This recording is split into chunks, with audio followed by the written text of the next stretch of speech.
하나님, 우리에게 예수님을 보내주셔서 감사합니다. 그 예수님의 이름에 능력 붙들고 하루를 시작하며 기도하며 말씀을 펼칩니다. 말씀하여 주시고 들리게 하여 주시고 깨닫게 하여 주시고 들은 대로 깨달은 대로 행하는 하루 되게 하여 주옵소서. 예수님의 이름으로 기도합니다. 아멘. 선교지에서 어떤 선교사님이 전도를 하고 제자화를 하다가 어려움에 부딪혔어요. 제자화를 진행해야 되는데 자꾸만 일해야 된대요. 그래서 어디 아르바이트를 가는 거예요. 선교사님이 기도하고 고민하다가 후원금을 모아가지고 김밥집을 냈어요. 장사가 잘 될 것 같았어요. 김밥집을 냈어요. 그리고 거기에 제자화하고 있는 청년들을 초대를 했죠. 그래서 일을 하게 하면서 하루 종일 시간을 함께 보내면서 제자화 사역을 시작했어요. 근데 그 나라 법을 잘 몰라서 그러는지 인터넷이 안 들어오는 거예요. 여러 회사에 연락을 해봤는데 거기는 건물을 다 뜯어내고 속에다가 인터넷 라인을 넣지 않으면 안 되는 곳이라서 설치가 안 된다고 그랬어요. 선교사님이 그냥 포기하고 핸드폰 텐더링 걸어가지고 인터넷을 썼는데 첫 번째 달에 요금 폭탄을 맞은 거예요. 그래서 두 번째 달에 또 바꾸고 그렇게 1년을 썼어요. 그러던 어느 날 다른 지역에 있는 친구 선교사님이 거기 놀러 왔는데 인터넷 상황을 보고는 막 웃으시면서 벽에 꽂혀 있는 콘센트에다가 인터넷 라인을 갖다가 꽂으니까 되는 거예요. 그리고 이 김밥집 선교사님이 몰랐던 게 1년 내내 핸드폰으로 전체 와이파이 요금을 냈었는데 몰랐던 게 그 건물 관리비를 매달 내고 있었는데 그 관리비에 인터넷 비용이 포함이 돼 있었던 거예요. 1년 동안 몰랐던 거죠. 인터넷 와이파이는 들어와 있었는데 이 선교사님은 몰라서 자기의 경험을 사용해서요 계속 다른 짓을 했고요. 그 인터넷 라인을 연결만 하면 쓸 수 있었는데 연결을 못했죠. 연결 안 했죠. 그래서 와이파이를 쓸 수가 없었죠. 오히려 자기가 추가의 비용을 들여야 됐고 추가의 일을 했어야만 했죠. 그 이야기를 보면서 들으면서 기도가 떠올랐어요. 하나님의 능력이 지금 우리 눈앞에 문 앞까지 와 있는데 우리가 기도로 연결을 안 하면 그 능력을 쓸 수가 없어요. 하나님의 능력이 연결만 하면, 기도로 연결만 하면 나를 통해서 나에게뿐만 아니라 내 주변 모든 사람에게도 부어질 텐데 연결을 안 하니까, 기도를 안 하니까 이것을 쓸 수 없을 때가 너무 많아요. 성경을 읽다 보면요, 사무엘 선지자가 하나님의 능력을 기도로 연결해서 쓰는 사람들 중에 하나였고요. 사무엘 선지자는 또 자기 주변에 있는 사람들을 기도로 지키던 사람들 중에 하나였어요. 사무엘 선지자는 하나님의 능력을 기도로 연결해 내기를 멈추면 이게 나한테 큰 죄다 라고 성경 말씀에서 이렇게 고백했던 사람이에요. 같이 사무엘상 12장 23절을 한번 읽어볼게요. 한번 찾아보시겠어요? 사무엘상 12장 23절. 제가 19절부터 22절까지 읽고요. 23절은 다 같이 읽을게요. 모든 백성이 사무엘에게 이르되 당신의 종들을 위하여 당신의 하나님 여호와께 기도하여 우리가 죽지 않게 하소서. 우리가 우리의 모든 죄에 왕을 구하는 악을 더하였나이다. 사무엘이 백성에게 이르되 두려워하지 말라. 너희가 과연 이 모든 악을 행하였으나 여호와를 따르는 데에서 돌아서지 말고 오직 너희의 마음을 다하여 여호와를 섬기라. 돌아서서 유익하게도 못하며 구원하지도 못하는 헛된 것을 따르지 말라. 그들은 헛되니라. 여호와께서는 너희를 자기 백성으로 삼으신 것을 기뻐하셨으므로 여호와께서는 그의 크신 이름을 위해서라도 자기 백성을 버리지 아니하실 것이요. 나는 함께 읽습니다. 나는 너희를 위하여 기도하기를 쉬는 죄를 여호와 앞에 결단코 범하지 아니하고 선하고 의로운 길을 너희에게 가르칠 것인즉. 아멘. 오늘 지키는 기도 시리즈 네 번째 시간인데요. 네 번째 시간이라서 지키는 기도의 형태 네 가지를 준비해 왔습니다. 오늘 사무엘상 12장 19절부터 23절까지 읽었잖아요. 이 본문 안에 등장하고 있는 지키는 기도의 네 가지 형태를 보여드리도록 하겠습니다. 먼저 첫 번째, 지키는 기도. 그것은요, 내가 사랑하는 사람들이 어떤 필요가 있을 때 그 필요를 내가 대신 기도해주는 형태로 나옵니다. 필요를 위한 기도예요. 사실 필요를 위한 기도는요, 모두에게 가장 기초적인 기도의 단계입니다. 예수님 안 믿는 사람들도 어떤 필요가 있을 때는요, 예수님을 믿는 사람에게 혹시나 해서 종교심에 의해 부탁을 해요. 기도 좀 해줘 라고요. 필요가 있을 때. 저는 개인적으로 기도의 자리에서 필요 기도를 하다가 이런 경험을 했어요. 관계 기도로 넘어가더라고요. 건강 문제가 있어요. 그래서 치료해 주세요. 기도하다 보니까 자꾸만 하나님께서 나의 영혼을 다루시는 게 느껴지는 거예요. 하나님께서 나의 영혼의 죄를 지적하는 게 느껴지는 거예요. 하필이면 그날 아침 큐티 말씀이 회개하라, 천국이 가까웠느니라 이런 거고, 자꾸 회개에 대한 본문들만 떠오르고, 그러다가 회개를 하게 되니까 하나님 앞에 하나님 내 영혼도 건강하게 해주세요 기도하게 됐는데, 그러다 보니까 예수님이 묵상이 되고, 그러다 보니까 예수님 너무 고마워요, 주님을 찬양합니다, 찬양하게 되고, 찬양하다 보니까 주님과 함께 그냥 같이 대화하는 게 즐거운 시간으로 바뀌더라고요. 필요를 놓고 기도하다 보면 어느 순간 주님과 함께 교제하는 기도로 바뀌더라고요. 기도의 가장 기초적인 단계예요. 필요를 위한 기도. 근데 19절에 보면요, 모든 백성이 사무엘에게 이르되 당신의 종들을 위하여 당신의 하나님 여호와께 기도하여 우리가 죽지 않게 하소서. 이렇게 기도 부탁을 하죠. 내가 돌봐야 되는 영혼들에게 필요가 있어요. 어떤 필요가 있냐? 살아야 하는 필요가 있어요. 지금 죽게 생겼어요. 하나님께 심판받아서 죽게 생겼어요. 사무엘상 8장 가면요, 이스라엘 백성들이 사무엘한테 왕을 달래요. 그때 사무엘이 하나님 앞에 가서 기도하죠. 이것들이 왕 달라는데 어떻게 해요? 왕을 달라는 요구가 굉장히 악했거든요. 하나님께서 왕으로서 다스리는 것을 못 믿겠다라는 거예요. 그거 보이지 않으니까 우리가 죄 지으면 보이지 않는 하나님이 그 죄를 심판을 하셔서 자꾸 주변 여러 나라에서 쳐들어온다. 전쟁을 일으킨다. 그러면 너무 힘들다. 그러니까 우리는 죄를 계속 지을 때 하나님의 심판을 해결할 수 있는 왕을 세워줘라. 이 왕은 전쟁 전문가여야 한다. 그래야 우리가 마음껏 죄 지으면서도 그 죄의 결과로 심판, 전쟁이 임할 때 그 전쟁을 왕이 해결해 줄 거 아니냐. 이런 생각이 있었거든요. 그래서 사무엘이 이거 악하다고 얘기해요. 그랬더니 백성들은 우리는 괜찮아요 라고 얘기해요. 사무엘이 이야기해요. 왕을 세우면 그 왕이 너희들 자녀들을 끌어다 노예 삼을 거야. 왕을 세우면 너희들이 지나치게 세금을 내야 될 거야. 왕을 세우면 그 왕이 너희들이 갖고 있는 온갖 좋은 것들은 골라서 가지고 갈 거야. 그래도 상관없어요. 그냥 왕을 주세요. 하나님께서 왕을 허락해 주셨어요. 이스라엘 백성들에게요. 때로 우리가 사랑하는 사람을 위해서 기도하다 보면 그 사람의 필요를 위해 기도하게 되는데 그 필요가 악할 때도 있어요. 그런데 사무엘을 보면요, 그 악한 필요를 가지고 필요를 구하는 사람과 대화하기 전에 먼저 하나님과 대화했죠. 하나님 이런 걸 구하는데 어떻게 해요? 하나님 이런 거 구하면 안 되잖아요. 근데 이 사랑하는 사람들이 이걸 구해요. 왕을 구해요. 어떻게 해요? 하나님께서 그때 왕을 주라고 해야죠. 차선을 주시죠. 우리에게 눈높이를 맞춰서 행하시는 하나님께서 조금 더 긴 퍼스펙티브를 가지고요, 합력해서 선을 이루는 단계로 돌입하시는 거예요. 당장은 그게 구하는 게 우리에게 꼭 필요한 게 최선이 아닌 것일지라도 나중에 최선이 되도록 하나님께서 차선을 허락하실 때가 있는 것 같아요. 어쨌든 이게 지키는 기도의 하나의 형태예요. 필요를 위해서 기도해 주는 거예요. 지키는 기도의 한 형태. 또 하나, 19절에 보면요, 여기서 기도해 달라고 요구를 합니다. 기도해 달라는 요구.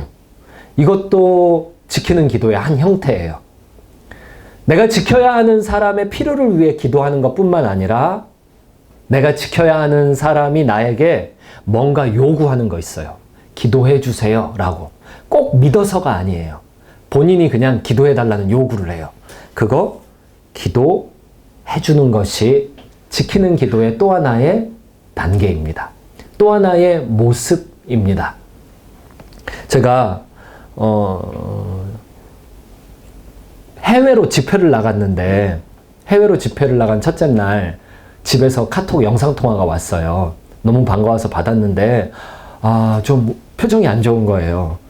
이야기를 들어보니까 제 첫째 딸이 오른쪽 눈이 시력이 굉장히 떨어졌대요.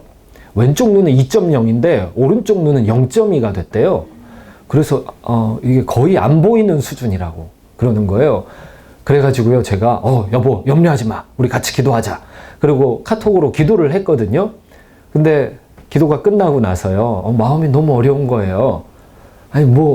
내가 또 무슨 잘못이 있을까, 이런 생각이 제일 먼저 들었어요. 그리고 밤에 기도하다가 자는데 계속 예레미야서 5장 말씀이 너무너무 떠오르는 거 있죠. 필요를 위한 기도 부탁을 받았는데요, 그걸 위해서 기도하고 있는데 예레미야 5장 말씀이 계속 떠올랐어요. 예레미야서 5장 21절. 어리석고 지각이 없으며 눈이 있어도 보지 못하며. 이 부분이 계속 떠올랐어요. 눈이 있어도 보지 못하며. 이게 예레미야 선지자를 통해 임하는 하나님의 말씀인데, 너희들이 우상 숭배하니까 우상의 눈은 있어도 못 보는 것처럼 너희도 우상의 눈과 똑같이 눈이 있어도 못 보는 상태가 되었어. 그리고 앞으로 끝장날 거야. 이제는 애통할 때야. 이제는 심판이 왔어. 이 말씀이 계속 떠오르는 거예요. 그게 생명의 삶 큐티 본문 말씀이었거든요. 계속 그게 떠오르는 거예요. 제가 이 상황 앞뒤 스토리를 알거든요. 앞에 스토리가 여호수아 세대가 우상숭배했어요. 근데 100% 우상숭배 안 했어요. 제가 볼 때는 98%는 하나님을 섬겼는데 그 중에 2% 정도가 오염된 거예요. 그러니까 하나님을 완전히 섬긴 게 아니라 부분적으로 섬긴 거죠. 하나님만 섬긴 게 아니라 하나님도 섬긴 거죠. 그 2%의 우상숭배, 진멸하라는 내용에서 빠진 부분들이 있었거든요. 여호수아 그 정복전쟁 세대에서요. 그랬더니만 그 다음 세대, 자식 세대들부터요, 우상숭배가 너무너무 빠르게 퍼져나가기 시작했어요. 그냥 보고 배우는 게 우상숭배였거든요. 이 앞뒤 스토리가 너무 떠오르는 거예요. 그래서 제가 꼭 지켜야 되는 영혼이잖아요. 제 딸. 제 딸의 그걸 기도 부탁을 받고 필요를 위한 기도 부탁받은 기도, 그걸 하는데 계속 내가 무슨 우상숭배, 그 2% 하나님만 섬기지 않는 우상숭배가 뭐가 있을까? 이걸 기도하는데 알겠는 거예요. 뭔지 부끄러워서 말을 못하고요. 알겠는 거예요. 하나님만을 온전히 섬기지 않는 그 2%의 하나님 이외에 사랑하는 것이 이게 뭔지를 알겠는 거예요. 잠을 못 자겠는 거 있죠. 딱 이게 논리가 어떻게 연결되냐면요, 내가 그 2% 우상숭배에서 내 딸이 한쪽 눈이 안 보여. 이런 생각이 딱 드는 거예요. 그래서 밤에 계속 울다가 잠들었어요.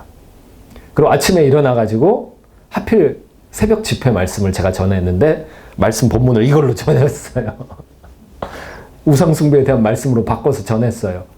그런데 막 성도님들하고 같이 울었어요. 막 울고 집에 와서 제가 아내한테 이제 같이 대화 나눴어요. 가정예배 시간에. 당신과 내 안에 하나님께서 충분히 쓰실 수 없게 만드는 그 2%의 우상숭배가 있을 것 같아. 우리 그걸 가지고 회개하자. 그러니까 내 딸은 안과에 계속 다니면서 렌즈 치료도 받고 뭐도 하고 그건 그렇게 하고, 근데 우리는 회개하자. 그러면서 또 뜨거운 가정 예배를 드렸어요. 지키는 기도. 필요가 있어서 내가 기도를 해주고요.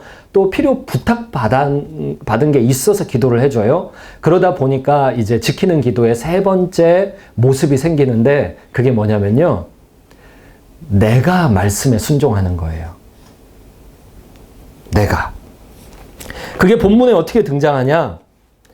사무엘상 13장 20절부터 보시면 사무엘이 백성에게 이르되 두려워하지 말라 하면서요. 21절, 22절 하나님의 말씀을 전달합니다. 하나님의 뜻을 전달해요. 제가 회개하지 않는데 어떻게 제 딸에게 회개를 권유하겠습니까? 제가 말씀에 순종을 안 하는데 제가 어떻게 제가 지켜야 되는 영혼에게 순종을 권유하겠습니까?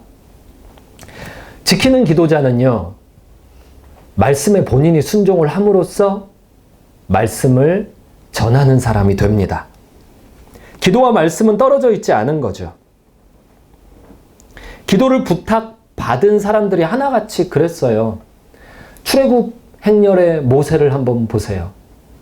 하나님 앞에 몸부림치기를 어떻게, 출애굽기 32장에 보면 어디까지 몸부림치냐면 나 하나님 백성에서 끊어져도 난 괜찮아요. 내가 망해도 돼요. 근데 이 백성은 주님 용서해 주시고 살려주세요. 하나님 앞에 철저히 순종하는 자세를 보여줘요. 욥은 어땠습니까? 욥기 42장 맨 끝에 가가지고 욥이 회개하잖아요. 내가 하나님 앞에 알지도 못하는 것을 떠벌렸어요. 주님, 저를 이제 티끌과 잭 위에서 제가 회개하나이다. 그러니까 하나님께서 이제 욥에게 친구들을 위해 기도해주면 이제 친구들이 괜찮아지는 상황을 말씀해 주시고 욥이 친구들을 위해서 제사를 드리고 기도해 주잖아요. 욥이 먼저 하나님 말씀 앞에 순종하고 하나님께 경외함으로 나아갔을 때, 회개했을 때, 그때 올바른 중보 기도자가 될 수 있었죠. 바울은요, 에베소서 1장 보면요, 에베소 교인들을 위하여서 행하는 그 기도의 내용이 그냥 다 말씀에 순종하는 사람들이에요. 에베소서 1장 15절로 19절. 본인이 얼마나 말씀을 철저히 지켰다고요. 나는 날마다 죽노라 그랬잖아요. 내가 다 복음 전해놓고 나만 버림받으면 큰일 난다. 나는 날마다 죽노라 그랬잖아요. 그래서 지키는 기도의 세 번째 모습은요, 본인이 기도자가 말씀에 복종하는 사람이 되는 거예요. 네. 끝으로 지키는 기도의 네 번째 모습, 그거는 기도를 쉬지 않는 거예요. 지키는 기도의 특징 세 가지 말씀드렸었죠? 기도를 쉬지 않는다? 아니, 계속 기도한다, 계속 기도한다, 계속 기도한다. 끈질기게 기도하는 거예요. 이게 본문에 어떻게 나오냐면요, 사무엘상 12장 23절에 보면요, 나는 너희를 위하여 기도하기를 쉬는 죄를 여호와 앞에 결단코 범치 않겠다. 절대 이 죄는 짓지 않겠다. 라고 이야기합니다. 제가 제 딸을 위해서 기도하기를 쉰다면, 제가 만약에 제 아내를 위해서 기도하기를 쉰다면, 제가 만약에 제자화가 진행되고 있는 하나님께서 저에게 맡겨주신 영혼들을 위해 기도하기를 쉰다면 이게 하나님 앞에 죄가 돼요. 어느 정도 죄냐면 절대 지으면 안 되는 죄가 되는 거예요. 왜 이게 죄가 되나요, 하나님? 휴가도 있고 그러잖아요? 기도의 짐을 지고 가다가도 좀 하루쯤은 좀 쉬어도 되지 않나요? 기도 휴가 이런 거 없나요? 기도를 쉬는 게 그렇게 큰 죄입니까? 제가 그렇게 본문을 붙들고 질문했던 적이 있었어요. 30명을 위해서 기도하면 2시간 지나가거든요. 그러니까, 이거 쉬면 죄예요? 그렇게 커요? 익스큐즈를 얻고 싶어서 이 말씀을 붙들고 질문했던 적이 있어요. 근데 죄가 맞더라고요. 큰 죄더라고요. 하나님은 전지전능하시잖아요. 하나님 맘대로 다 할 수 있잖아요. 근데 왜 우리가 필요를 위해 기도해야 되고 부탁받은 기도를 해야 되며 그 과정에서 말씀에 순종하기까지 해야 됩니까? 왜? 하나님 알아서 하시면 안 됩니까? 내가 뭐라고 기도해도 내가 뭐라고? 나는 먼지와 같은 존재 아닙니까? 먼지보다 작아요. 우주 전체를 보면. 하나님은 굉장히 큰 능력을 가지신 분인데 알아서 하시면 안 되나요? 내가 뭐라고 기도하든 간에 또 하나님이 알아서 하나님의 역사를 또 진행하신다면서요. 그러면 기도 안 해도 그냥 알아서 하시면 안 되나요?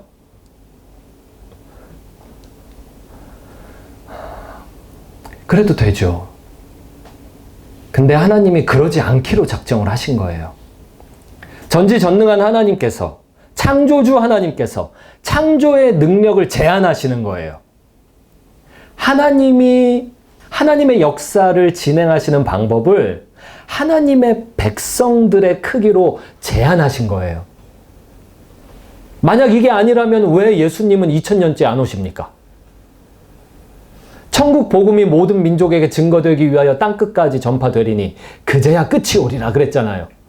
왜 하나님은 본인의 능력을 우리의 복음 전파의 수준으로 제한하시는 겁니까? 왜? 하나님은 본인을요, 스스로 제한하시기를 우리의 기도의 크기 안에서 제한하셨어요. 우리한테 구하라 그러잖아요. 그러면 얻을 거라고 하잖아요.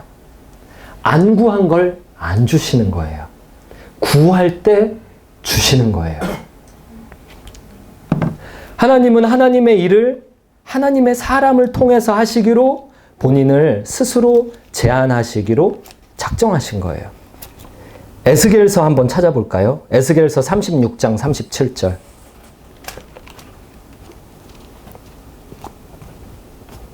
에스겔서 36장 37절.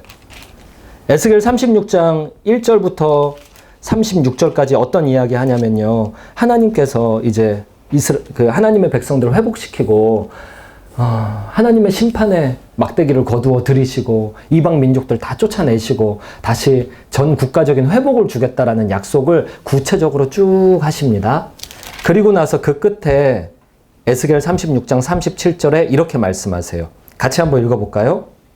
주 여호와께서 이같이 말씀하셨느니라. 그래도 이스라엘 족속이 이같이 자기들에게 이루어 주기를 내게 구하여야 할지라. 내가 그들의 수요를 양떼같이 많아지게 하되. 아멘. 그래도 구하여야 할지라.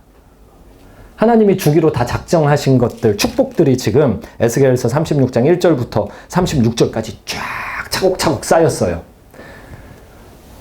근데 밑에서 기도로 연결된 파이프의 수도꼭지를 열어야 되는 거예요. 기도의 수도꼭지를 틀어야 되는 거예요. 그래야 전능하신 하나님의 능력, 준비된 능력이 그 통로로 쏟아져 나오는 거예요. 그래도 기도하여야, 그래도 구하여야 할지라. 이렇게 하나님은 기도를 통해 일하시기로 본인의 능력을 제한하고 계세요. 우리 믿음의 수준, 그게 기도의 크기를 결정해요. 우리가 하나님의 능력을 어느 정도 기대하고 믿는가, 그거요. 아침에 차를 몰고 강변북로 달리면서 빌딩들을 여의도 앞에 지나갈 때 이렇게 보면서 무엇이든지 구하라 그랬는데 저런 빌딩을 한번 구해볼까? 이런 생각을 해봤어요. 저 빌딩을 한번 구해볼까? 근데 구하고 싶은 마음이 안 들었어요. 제 수준이 어떤 빌딩을 가질 만한 수준이 아닌 것 같았어요. 그럼 되게 복잡해질 것 같았어요. 그걸 어떻게 관리하지? 어디다 써야 될 거 아니에요. 렌트를 주면 되나? 그럼 렌트를 어떻게 주는 거예요? 그러면 청소는 어떻게, 외벽 청소는 어떻게 해야 돼? 막 별 생각이 다 들었어요. 그래서 구하지 않기로. 또 오다가 그런 생각이 들었어요. 한강에 요트가 떠 있더라고요. 요트를 한번 구해볼까? 모르겠네요. 요트를 어떻게 모는지도 모르겠고, 따개비가 붙으면 떼는데 200만 원이 든다는데, 그런 거 지출하면은 되게 막 아까울 것 같고, 어떻게 모는지도, 요트에 들어가는 그 부속품은 어디서 사며, 복잡하다. 요트는 구하지 말아야겠다. 뭘 구해야 할까요? 뭘? 구하는 대로 다 얻을 수 있다면. 하나님이 기도에 능력을 쓰세요. 우리가 지켜야 되는 임무가 있거든요.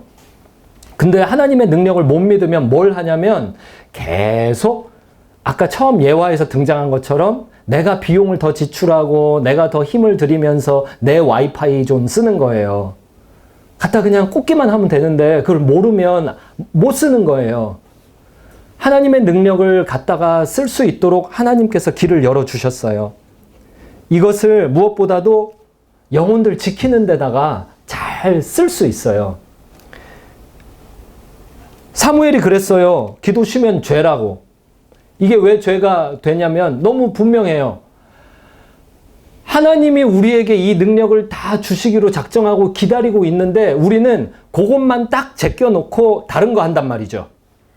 이거는 하나님을 모욕하는 행동이에요. 우리보다 굉장히 큰 사람이 누가 와가지고 내가 식사 대접 좀 하고 싶어요 라고 했을 때 나보다 아랫사람이 아니라 윗사람이, 말할 수 없이 윗사람이 식사 대접 하고 싶어요. 그런데 그 사람 같이 만나가지고요, 김밥 싸들고 가갖고 식당 가갖고 전 됐어요 하고 김밥 까먹고 있다. 되게 모욕하는 행동이에요, 상대방을. 하나님이 기도의 능력을 너의 믿음의 수준에 의해서 네가 기도의 수도꼭지만 열면 내가 쓰겠다 하고 창조주께서 대기 중이신데 내가 기도를 안 쓰겠다, 기도 안 하겠다, 나 기도 쉬겠다, 이거는 하나님을 모욕하는 죄를 짓는 거예요. 그리고 이게 또 나를 망치는 죄를 짓는 거예요. 자살만 죄인가요? 뭐 자해만 죄인가요? 내 영혼의 상태가 기도 말고 어떤 방법으로 믿음을 향해 나갈 수 있어요? 내 영혼의 상태가 기도 말고 어떤 방법으로 하나님과 대화가 돼요? 그리고 나한테만 죄 짓는 거 아니에요. 다른 사람에게 죄 짓는 거예요. 우리나라 헬조선이라고 그러잖아요. 청년들이 돌아다니면서 그런 얘기 많이 하거든요. 그거 우리가 이 나라에 죄 짓고 있는 거예요. 우리가 이 나라에 기도를 안 함으로써 죄 짓고 있는 거예요. 어떤 사람이 암을 치료하는 신약을 개발했다. 근데 그거를 본인만 꼭 움켜잡고 있다. 죄 아니겠어요? 세상을 구원할 능력이 있는데 구원을 안 한다. 죄 아니겠어요? 기도의 능력이 있고 예수님의 이름의 능력이 있는데 기도를 안 한다. 다른 사람들에게 죄 아니겠어요? 아니요, 저 사람들은 몰라요. 그러니까 모르니까 아는 내가 기도해야죠. 하나님이 역사를 하신다는데. 이렇게 우리는요, 전능하신 창조주 하나님께서 우리에게 예수님 보내주셔서 십자가에 피 흘려 죽게까지 하시면서 열어주신 기도의 길이 있습니다. 그 길을 가지고 우리는 지키는 기도를 합니다. 필요가 보이면 기도합니다. 기도 부탁 받으면 기도합니다. 그 과정에서 말씀을 전해야 되겠거든 내가 먼저 말씀에 복종하면서 또 전합니다. 그리고 무엇보다 기도를 쉬지 않습니다. 기도하겠습니다. 하나님 도와주소서. 우리에게 기도를 주셨는데 안 쓰고 있는 걸 도와주소서. 하나님 에덴 동산을 만드시고 아담을 세우셔서 경작하며 지키게 하셨습니다. 하나님 그 뒤로 우리에게 예수님 보내셔서 우리를 지키게 하셨고 이제는 우리 차례가 되어서 우리에게 맡겨주신 모든 영혼들 끌어안고 기도로 지키는 가운데 있사오니 주님 우리를 축복하여 주옵소서. 더군다나 오늘 하루의 업무는 아버지 이 나라와 온 세상을 향한 복음의 전달자로서의 업무가 진행될 텐데 주님 우리가 우리 손으로 진행하는 모든 업무를 기도를 통해 이루어낼 수 있도록 축복하여 주옵소서. 예수님의 이름으로 기도합니다. 아멘.